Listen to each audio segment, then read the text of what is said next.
sincerely grateful for each of you guys. Thank you. So in the process, they're going to introduce themselves, but I will do a special shout out to Nick Dunn, because Nick came in at the last minute for us, and in our rescheduling, one of the guys couldn't come. And so I'm really grateful. He is much younger than some of us here, but he still has a great story and good wisdom. So thanks for being a part And when of Becky it. calls, you're like, okay. He owes me, right? I mean, you're retired, so you're not doing anything. But still, How do you say no? Jerry and Ron are drinking coffee, right? You got a lively crew today. Jennifer has graciously agreed to be our moderator, so she'll facilitate. I'm the way program. far away from them, so And they we get have mad at me. some questions to start with, and then we'll have time at the end if you guys have your own questions. They've been forewarned that there could be some coming from our group, and so. And I'll try to hold my tone. they also have been told that they don't have to answer any specific questions, so there's that part you can lay. You can pass. Well, thank y'all. Well, and I'm Jennifer Carson. I think I've met most of y'all. And I'm just going to be facilitating our time today. We put together some questions for them, but I wanted to start off with them introducing themselves. And if your wife is here, you could point her out if you're willing. And what did you retire from, and how long have you been retired?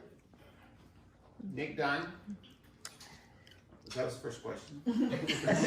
I've been in Austin my whole life. I thought my wife was here. It was just somebody else giving me a hard Somebody time. else.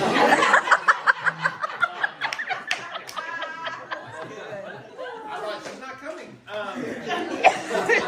My dad owned a local grocery store. We had a little financial services business that we ran for 30 years, and I got out of it in 2012. All right. Not an empty nester. I'm not an empty nester. I'm 1 year away. I'm about 8 months away from empty nesting. Almost. Almost. That's I can see it. Please count. I'm Pat Otten. Janet is my wife. Yay. And I worked at Micron Technology, semiconductor computer chip company, for about 28 years or so, 20 years in manufacturing, the last 8 years vice president of HR and corporate officer. And I retired about 5 years ago. I'm Bob Carson, and I got kind of drafted into this field. My wife's Jennifer, and I retired from University of Texas System, Office of Risk Management, and I'd been there about 20 years and had a little bit of a few career changes before that. But I've been, so Retired in 2 years ago. 2 years ago. My name's Robert. My name's Andy Blaylock. I'm married to LaVon. And I'd also like to point out my sister Kathy. This is also Man, you really have to speak the truth. she has stories she can tell. So. You better be good, brother, because I'm gonna spread it to I go by Andy with friends and family.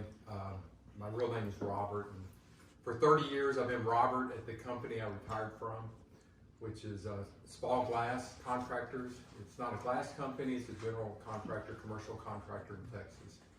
And I've always worked in finance and administration, financial management. So yeah, just retired in March from Spall Glass after 30 years. I'm Bruce Dixon, and I've been married to Becky for 43 years as of today.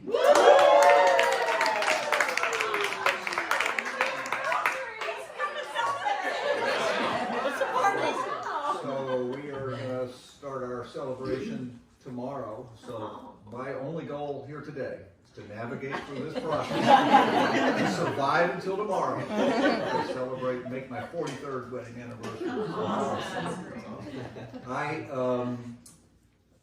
I was in the corporate home building world for a career, and I retired for the third time in March of 2018, about a year and a half ago. But I think I'm the guy on the panel that's here to listen to what the other gentlemen have to say about retiring so that I can actually learn how to make the third one stick.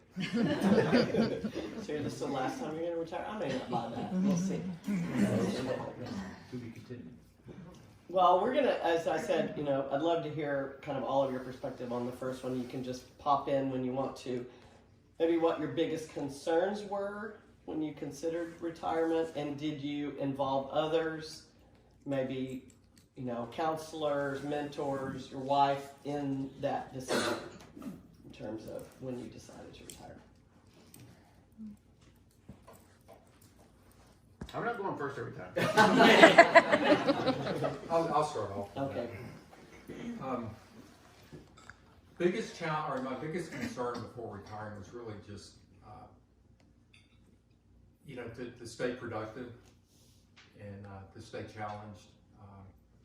I wanted to be sure I stayed active to try to continue to be mentally sharp. So that was the biggest concern, just trying to stay relevant and productive. You know, as far as seeking counsel from others before retiring, you know, I didn't have an intentional plan to go seek the counsel, but it really came to me just through other, just through casual conversations. I got some advice. And what else? What other part did you have with that? Just, do you recommend doing that for others? Seeking out Absolutely advice? do, yeah. Yeah. To seek that counsel and have a plan. Anybody else want to jump in? I would say this is a very well resourced group. That's how Bruce described it. But I think one of the first things as you look at retirement is you go, like, do I have enough? I think one of our idols that we don't speak of is, you know, do we have enough? And so then I engaged people, good friends, and said, yeah, that's enough. But again, and then your wife has to hear it from somebody else besides you. that would be my only other comment. So you need to engage somebody else with whom she believes has credibility. You know, yes, you'll be fine. Yeah. Good point. I piggyback on Nick. I think finances was certainly one of our concerns. We had two that are early on in starting university, and so I'm thinking, okay, how much is that going to cost? How long is that going to last? And but then my situation was, it wasn't necessarily well thought out. It just sort of an opportunity came to have a buyout, and so it was. Jennifer and I talked about it, prayed about it, and but you know the other question I have is, dang, what do I want to do when I grow up? And so I'm still trying to figure that out. Yeah, ours was maybe just a little different. So I was pretty young, and you know, we financially just wanted to make sure you had enough to run out the clock. So we had a long-term financial planner, you know, for almost 20 some years or so, and so we knew about where you needed to be and stuff, and so we just wanted to make sure and, you know, check that box and be okay. But the force function for us, we probably retired maybe 2 years earlier than what we were originally planning, is our son had some medical issues, and it was like, hey, we got to be there. And if we are not there now, this is the time. I have a successor in place. I have, you know, all these different things. It's a good time for the company. All the right things came around at the time, but I wanted to make sure that happened. But because I was an officer, I really couldn't tell anybody other than the CEO. So I really only let my friends know about half an hour before I went to the CEO and said, we're going to pull the plug. It was pretty surprising. But we wanted to make sure the finances were okay, the company was in good shape, you know, all the different things had to happen, but the force function for us was our son, and it was time that we needed to be there.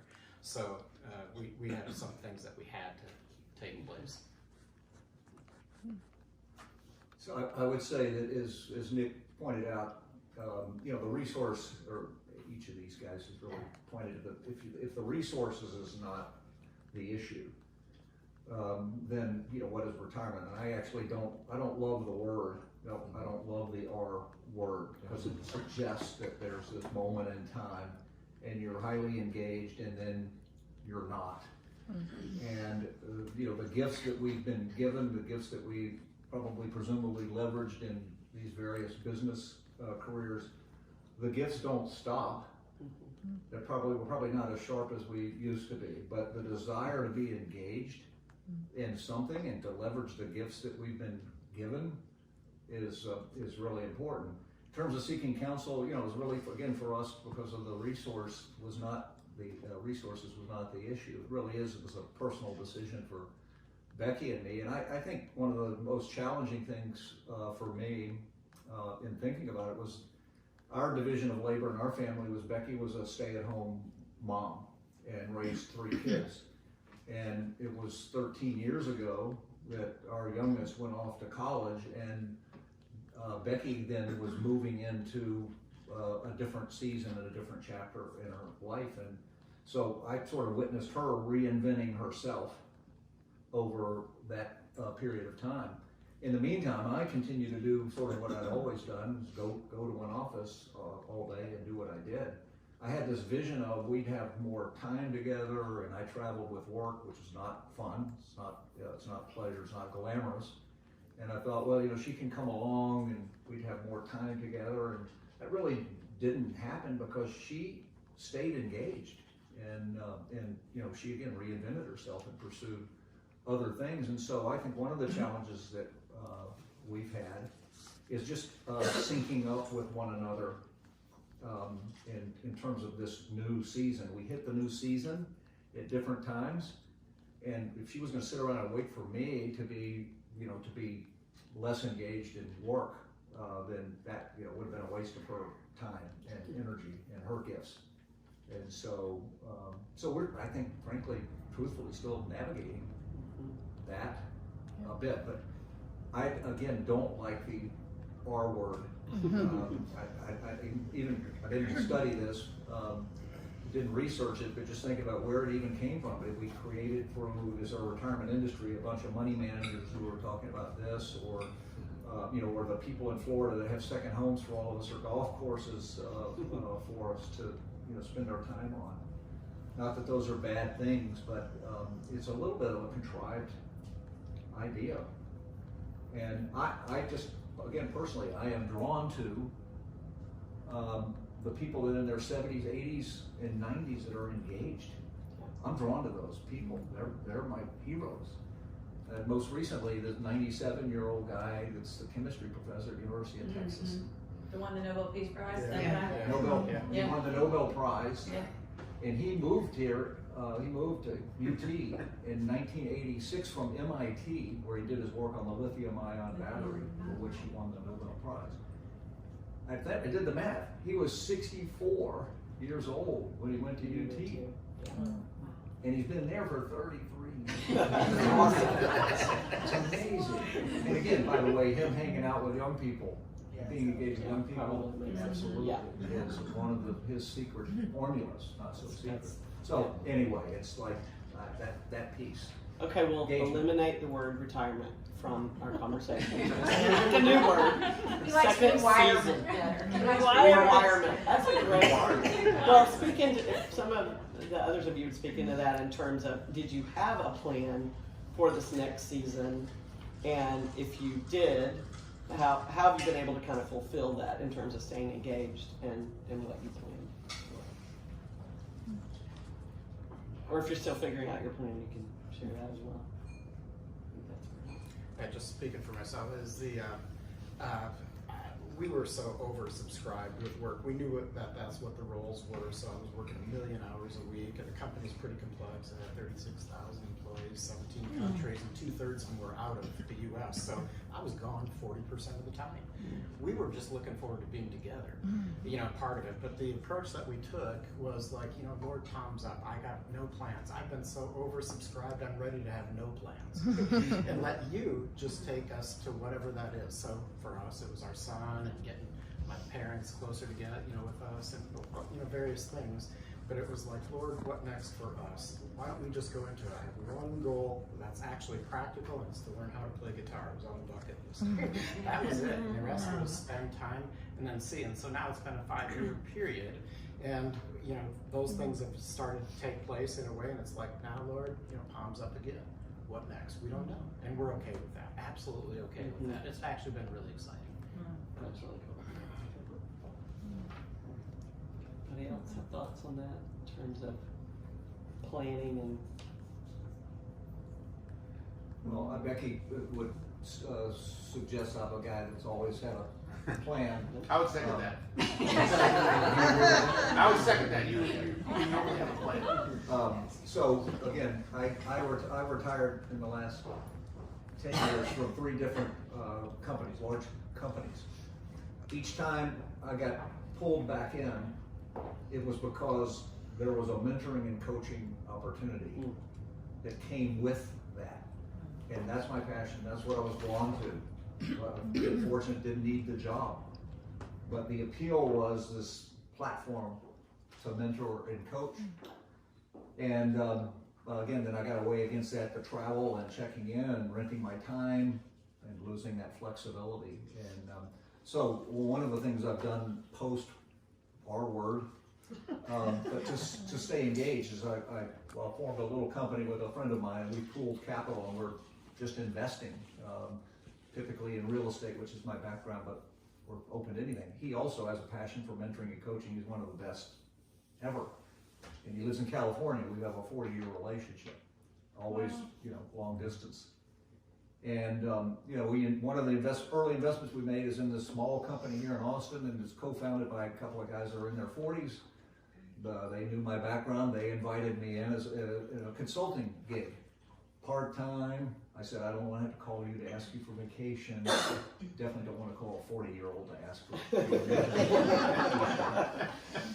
But it was mentoring and coaching. It was just awesome. I mean, it came with this form of engagement. So I actually don't have a plan, but I'd say that my heart has passion for mentoring and coaching. I am open to those sorts of invitations for engagement, weighing that against what Becky and I are trying to do in the other aspects of our life with grandchildren and each other and all of that. But as I'm fond of saying, grandparenting is not a full-time job. It's the greatest job in the world, but those of you that are experiencing that, it's not full-time. And yet, you have to have enough white space in your schedule. You want to be available. You want to be on call. You want to be available. And so navigating that, I mean, it's really hard to write you guys, anybody, a formula for that. Right. This one could be a little, maybe we should have, I said this earlier to Carol, maybe we should have had our marriage tune up after this. Because the next question is about involving your wife in retirement, and how has that worked out in terms of involving your wife, and would you like more or less different? We're all big girls, so you can say whatever. Yeah, sure. You're safe here now. Yes, your wife's stuff. Between times and time together, expectation together, or is that kind of fluid? Nick, you're gonna have to take this one. She's not here, so it's really safe. Yeah. But we know her. By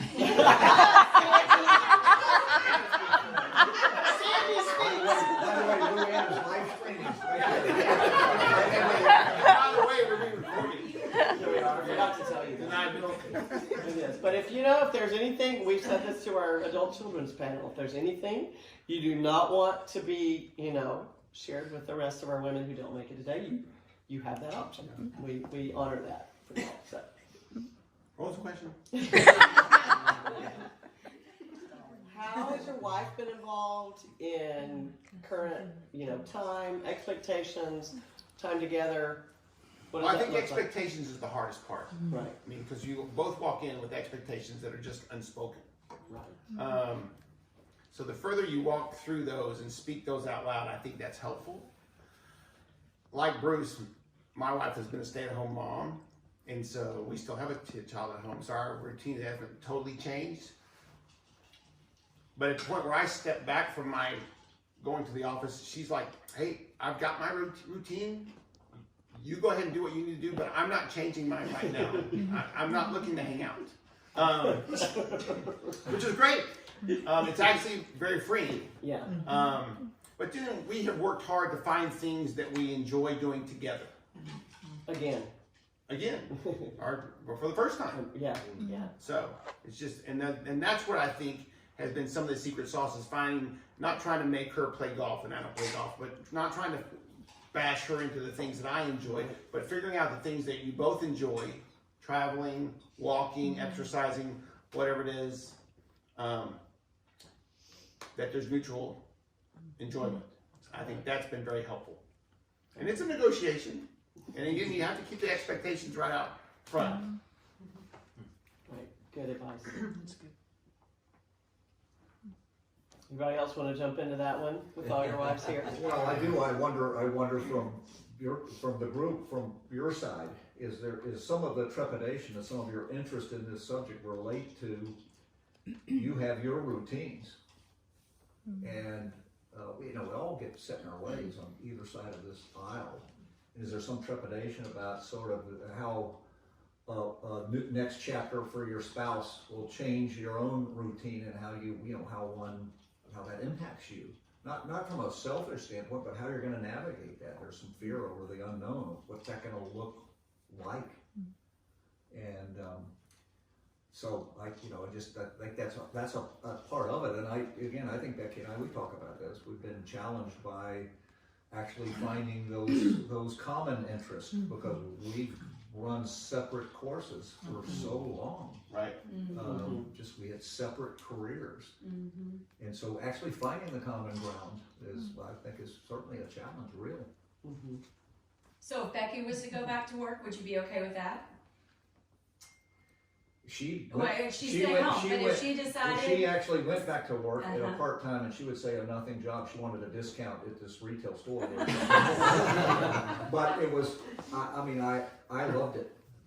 I loved it because she was the voice of wisdom. The people that were being hired by this retail establishment typically were female, and they were young.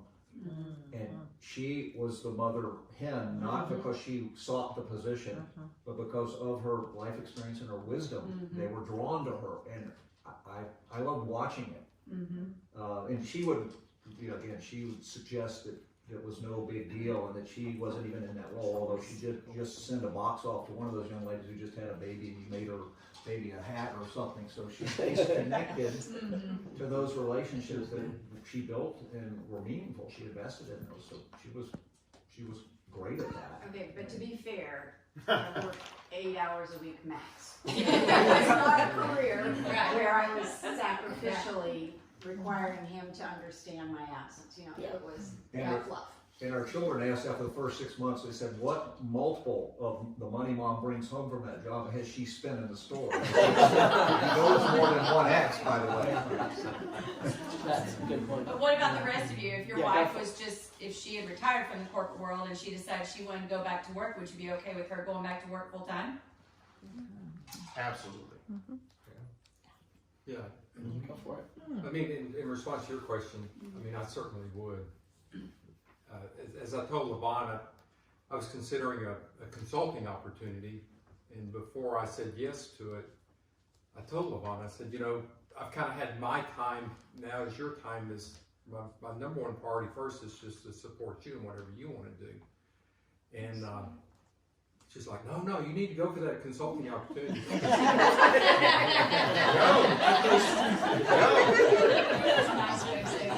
But that coincides with, we do have common interests and there's a lot of things we enjoy doing, but I think the biggest change for her has been just having me in the house. Yes. One day she's like, I work at my kitchen table, but I can see you in the office. It's weird for me to be able to see. I'm like, okay, I'll start shutting the door. I totally understand that. I know that's true. Sideline. Yeah. We go in different rooms. Yeah. It's good. Yeah. That's very good because I think, Jennifer and I operate a little differently. I like to process kind of in quiet and silence, and she processes out loud. And so, Really? Shocking, I know you. And so somehow that house gets a lot smaller, both in it together. And then we actually got married late, and so we probably had a lot of life patterns individually before, and so really kind of having that extra time together there have been challenges with that, and just figuring out. And one of the things one of the things I miss is the camaraderie of going in to work, going in and being engaged in a team with common goals and figuring out, hey, how do we pull this thing off together? How do we solve some of these problems? And so it's trying to figure out. The one thing is, God has invested gifts in each of us, spiritual gifts specifically, other just gifts, physical gifts, mental, and figuring out how do I continue to steward those in this phase, and I think that's kind of fun as well in terms of faith stretching, because we've had opportunities to continue to grow our faith in this phase, but figuring out how to do that together is interesting at times. And so piggyback on that to segue to that next area of how has your faith affected this season in your life, and if you want to speak into that. I'd like to take that one. Okay. And answer the question with a question. How many of you have heard a sermon preached on retirement? And what does the Bible have to say about retirement? And it's zero. Yeah. It's quiet. Right? Again, retirement's contrived. God equips us. He gives us these gifts, and for our life on this side of heaven, He wants us, expects us to leverage those gifts to honor Him, serve Him, and love and serve one another. Called to do. And so, how does that fit? It means engagement. I can sit in that study and make investment decisions, but if I'm not in a group of people, if I don't have a perch where I'm interacting with people in the business world, the nonprofit world, at church, doesn't matter. I'm not engaging with people, then how in the world am I going to help? How is that God honoring? It's not. And I think that's why I'm drawn to those that stay engaged, because it's a perch. And from that perch, we're expected to do good. I've made plenty of mistakes. I've done bad. I do bad well. But it's the perch and it's engagement. So That's a good phrase, the perch. I like that. Any other thoughts? Yeah, I would not challenge Bruce. We go through different seasons. So for me to keep my full-time job until I die, I don't think is God honoring either.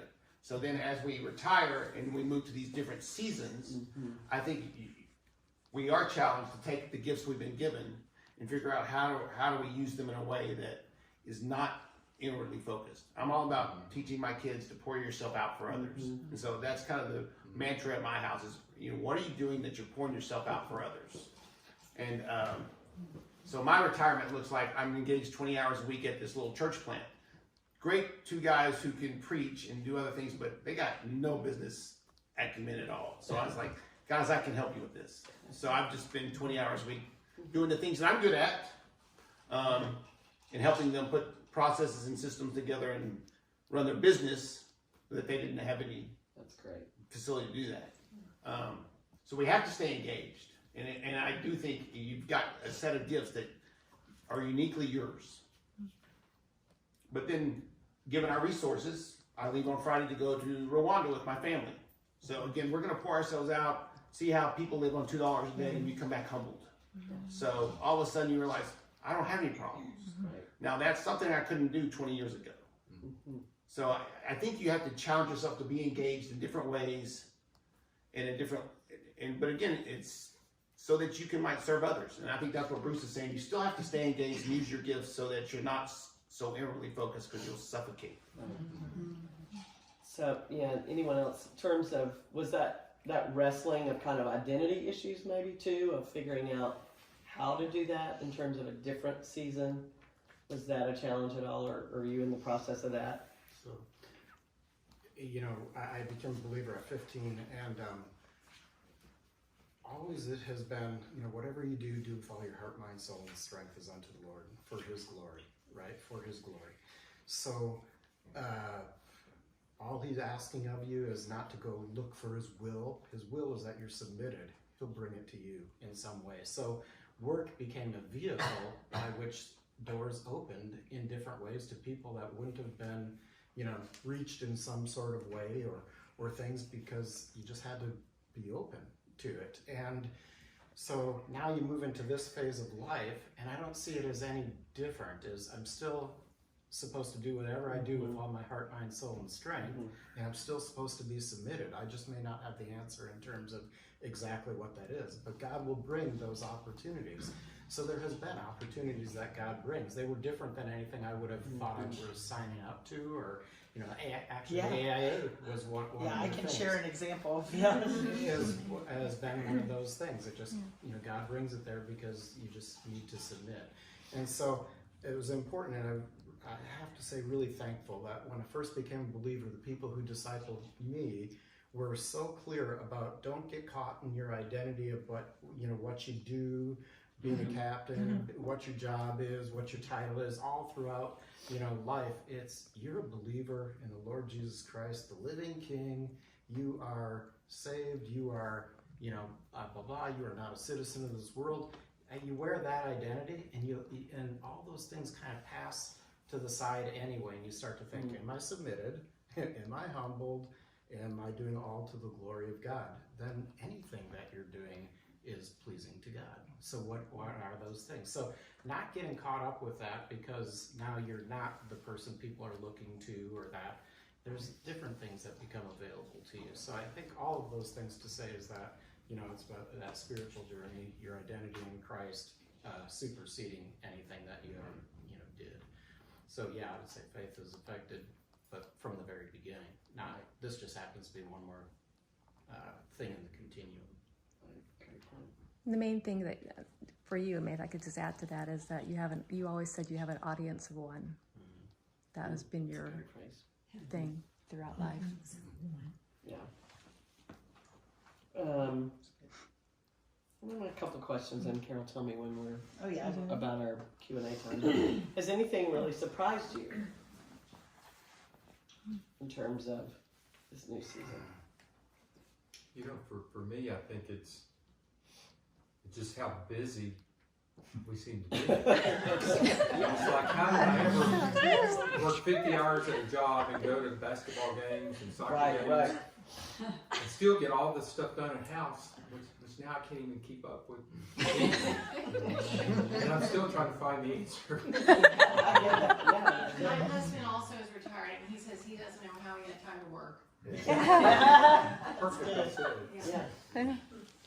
That's what I have. Anything else been surprising? After retiring,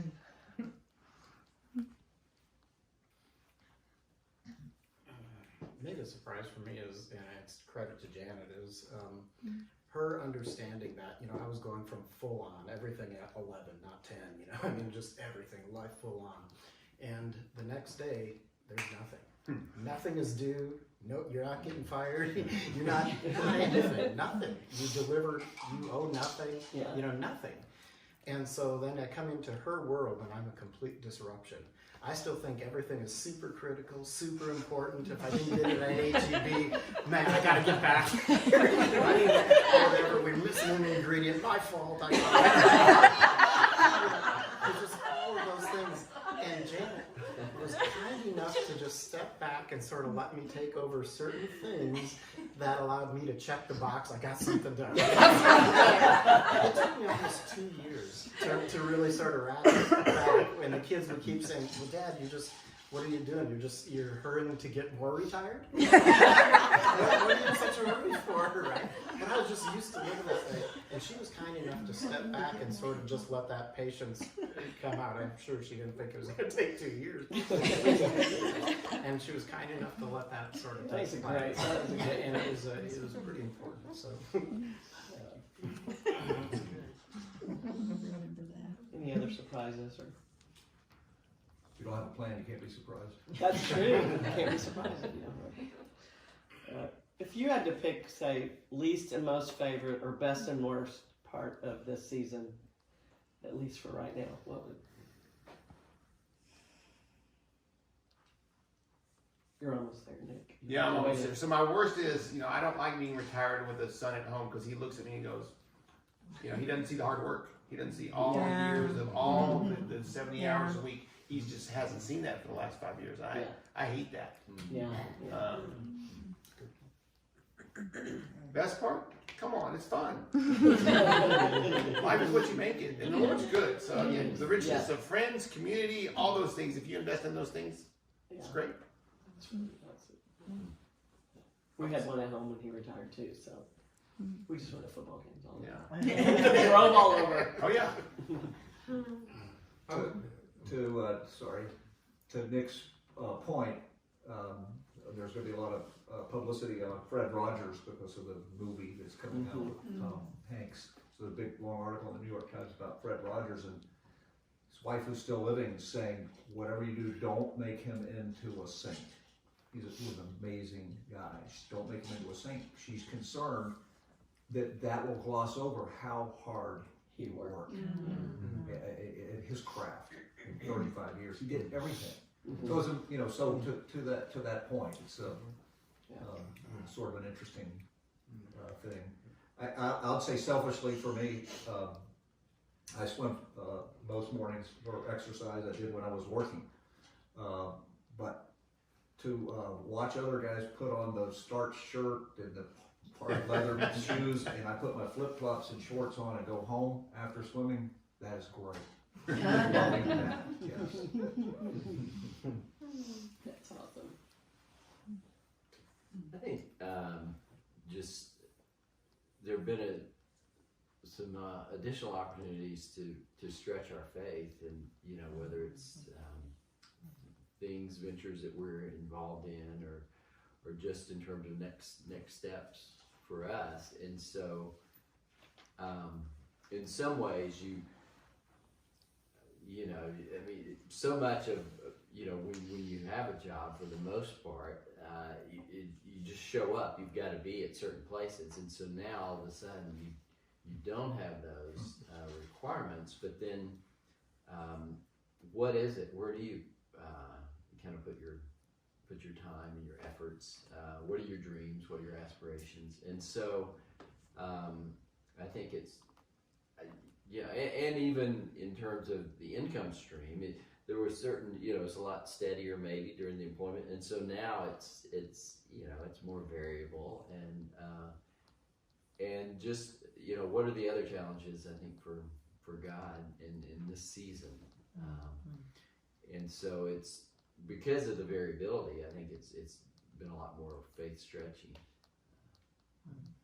That was a little bit of a surprise, I think. Mm-hmm.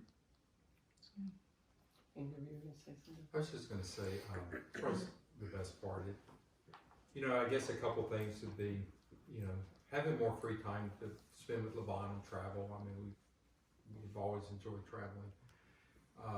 Being able to work with one or two nonprofits has been really good too. Enjoying that. Kind of a smaller thing would be Sunday afternoons. When you have a full-time job, that stress kind of starts building on Sunday afternoon as you start thinking about the week, and now Sunday afternoon comes and it's like, oh yeah. No homework. No homework. But then the flip side of that is you don't get that high on Friday afternoon.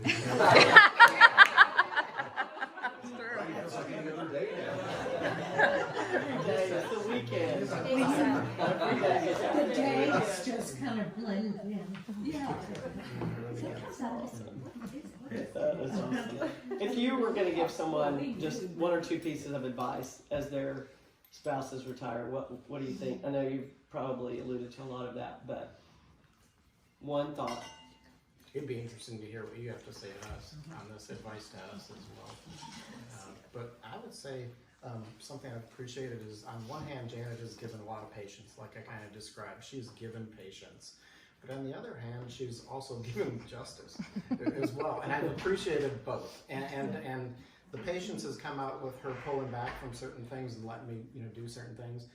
But the other side of it is, the things like, seems like today would be a good day for you to go to the gym. Seems like you need another coffee. I'm not your employee, I'm your wife. Stuff like this. And I can tell by the reality of the things that she's saying, she's giving feedback. And I think it's actually really important to have that kind of feedback because it kind of keeps you on balance and stuff. So it is also a big adjustment for your counterpart as well as a big adjustment. So patience and justice. That's good. Any other thoughts? I would just say be intentional. Yeah. It does, retirement just doesn't happen. It doesn't just happen. Yeah. I think it looks different for every one of us. And I think kind of what we had said before, the gifts, whatever that God has given you, don't stop. And so where is the arena where He wants you to exercise those? And maybe, there's more opportunity, more flexibility to do that, to launch into new ventures. Kind of adding on, I guess, to what Pat said, have conversations quickly, because there'll be times of annoyance where maybe you're irritating the other. Don't stuff it down, just air it out quickly and have those frank conversations. Yeah, you know what I'd say don't use the R word. When you approach the conversation, I think it again conjures up, there's some, I think, negative association with it. Maybe the R word is reinvention, but it's a next chapter experience, and again, the communication, of course, is important because the two people in the partnership are in different places. And I mean, it would be rare that the two people would be completely in sync on, we're ready to start the next chapter at exactly the same time in our lives. And I think just be sensitive to those different perspectives and places that you're starting from. Awesome. Well, we've got a few minutes for any I have questions. a question. All right. And maybe I'm the only wife in this group, but I'm a tad bit concerned when my husband retires, and I know that you mentioned that you were gone 40% of the time. So my husband doesn't have friends except for my friends. So when he plays golf and tennis and we travel, when we play golf and tennis, he plays with me and my friends. And I'm not worried about, we can do medical missions, I'm keeping my license up so we can do that together, but I'm talking about day in and day out. I'm on 3 tennis teams and I'm playing golf now. And when he does the reinventing stage of our life, he doesn't have time for a Bible study. You leave at 5 and you come home at 8. You can't, and so if you travel, did you have like this, he's not a hunter and a fisherman, so he doesn't have the hunting group and the fishing group, and the golfing group is me and our friends, that I'm a little worried because he'll have medical co-worker friends that they're not friends that he plays with.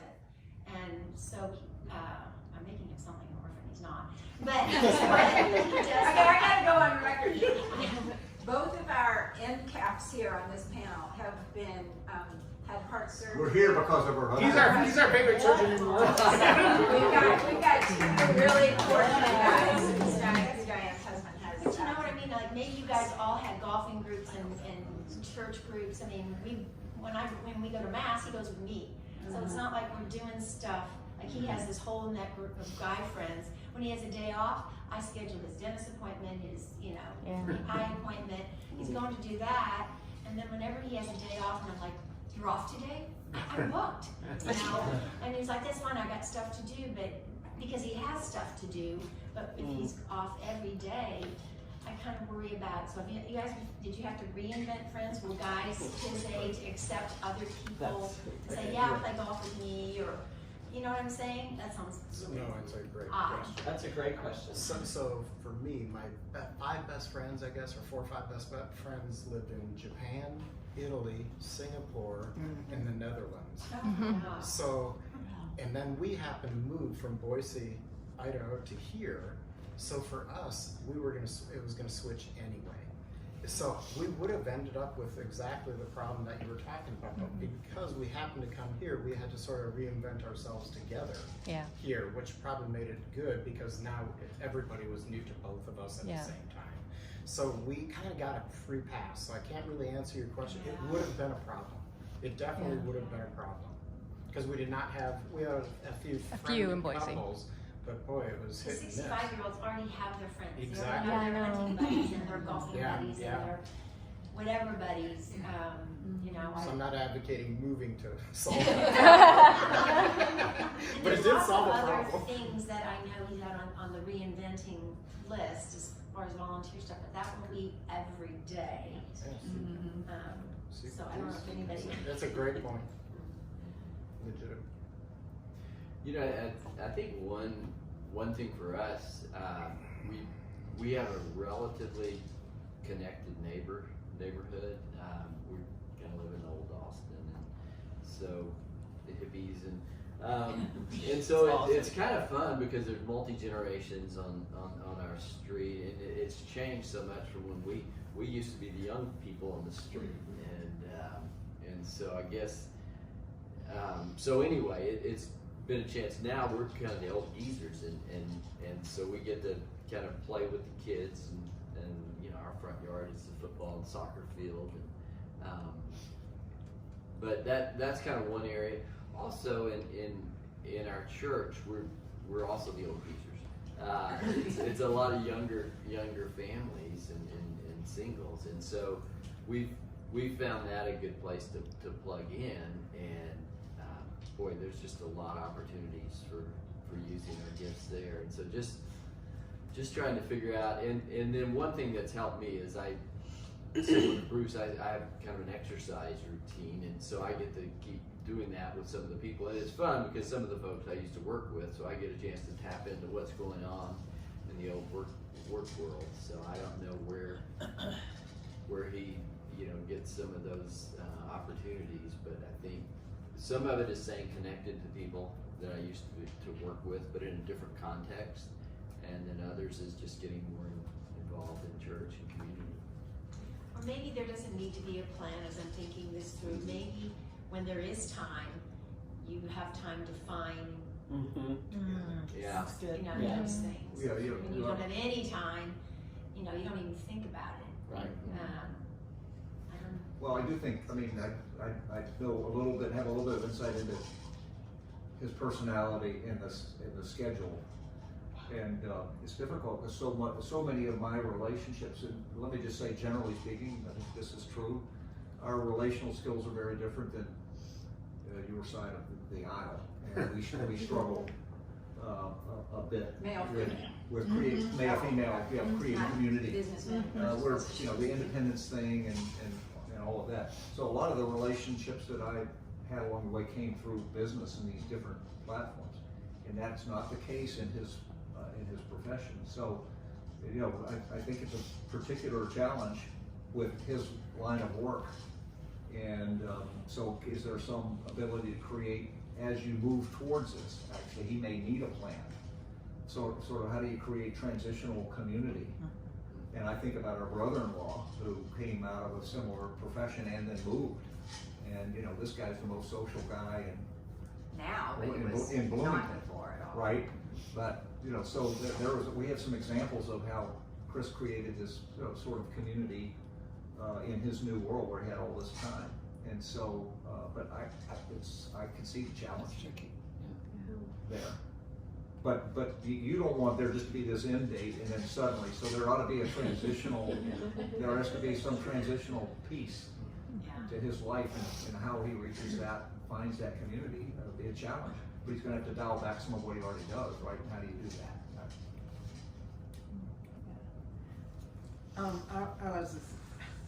Do you guys see the halo over your wife?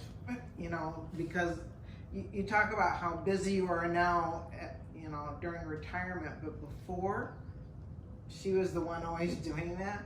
And I found, for myself, I was like you. My husband was gone all the time and had such an erratic schedule that we couldn't have like couple friends and everything. And I found it really weird that when he retired,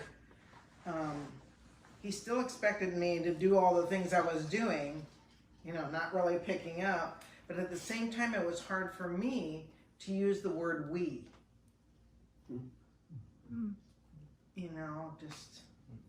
And so I've been really working hard at that, trying to change my vocabulary with my daughter's help.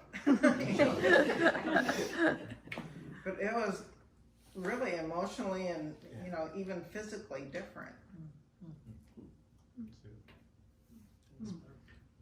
Comment, just speaking to what you said, Nick, about having intentional conversation prior to retirement and what are the expectations, and then you turn around and saying, the Bible says nothing, right? There is no guide really. I think hearing things that either you guys or your wives have to say more specifically to that, like what are those specifics of conversation? What kinds of things, like, you bring this up and, Like what were those intentional conversations? Exactly. Like, yeah. Things that, come up, or, we're not there yet, but, Terry worked out of the house for a very long year. That's probably the biggest conversation we've had in terms of space.